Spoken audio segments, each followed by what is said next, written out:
ELI, employment linked incentive എന്ന് പറഞ്ഞ പരിപാടി അറിയോ? ഇല്ല, 15,000 രൂപ കിട്ടുന്ന കാര്യമാണ് ഫ്രീ ആയിട്ട്. വെറും അല്ല 15,000 രൂപ. അതായത് ജോലിക്ക് കയറിയ ഒരാൾ ജോലിക്ക് പോകണമെന്ന് പറഞ്ഞാൽ അയാൾക്ക് 15,000 രൂപ ഫ്രീ സമ്മാനമായിട്ട്. പുതിയ പരിപാടി. എന്തോരം ആൾക്കാർ പോയിട്ട് കാര്യമില്ല. ആദ്യമായിട്ട് ജോലിക്ക് പോകണവർക്കാണ് ഈ സമ്മാനം. അതായത് മാനുഫാക്ചറിങ് കമ്പനികളൊക്കെ ഇല്ലേ, അങ്ങനെയുള്ള സെഗ്മെന്റിൽ ആദ്യമായിട്ട് ജോലിക്ക് കയറുന്നവർക്ക് ഗവൺമെന്റിന്റെ സൈഡിൽ നിന്ന് 15,000 രൂപ ഫ്രീ. ഞാനില്ല 15,000 രൂപ ഇട്ട് കഴിഞ്ഞാൽ ശമ്പളം കുറവാണെങ്കിലോ അത് വിട്, ഞാൻ കാര്യം പറയണ കേൾക്ക്.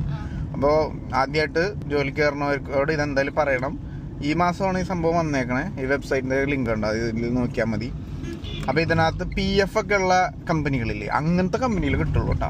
അങ്ങനത്തെ കമ്പനിയിൽ കയറിയിട്ട് ഇതിന് അപ്ലൈ ചെയ്ത് കഴിഞ്ഞാൽ 15,000 രൂപ ഗവൺമെന്റിന്, 15,000 രൂപ വരെ എന്നാണ് പറഞ്ഞേക്കണേ. ചിലപ്പോൾ സാലറിക്ക് അനുസരിച്ച് ചിലപ്പോൾ ഡിഫറൻസ് വരുമായിരിക്കും. കൊടുക്കും, എന്തായാലും കൊടുക്കും. പുതിയ പരിപാടിയല്ല, എന്തായാലും കൊടുക്കും. എന്തോരം കാശ് ആൾക്കാർക്ക് കിട്ടുന്നു. സോ അപ്പോൾ പുതിയതായിട്ട് ജോലിക്ക് പോകാൻ നിൽക്കണ നിന്റെ ഫ്രണ്ട്സിനും ഫാമിലിക്ക് എല്ലാവർക്കും ELI എംപ്ലോയ്മെന്റ് ലിങ്ക്ഡ് ഇൻസെന്റീവ്, അത് ഗൂഗിൾ സെർച്ച് ചെയ്താൽ അത് കിട്ടും. ലിങ്ക് ഒന്നും അയച്ചു തരാൻ പറ്റില്ല. അപ്പോൾ ക്ലാസ്സിൽ പോകാൻ സമയമില്ല, അപ്പോൾ വേഗം വിട്ടോ. ഓക്കെ ലേറ്റ് ആയില്ലേ, ഇന്ന് 10 രൂപ കൊടുക്കേണ്ടി വരും കേട്ടോ. ശരി, എന്നാൽ ഓക്കെ, ബൈ, ടാറ്റാ.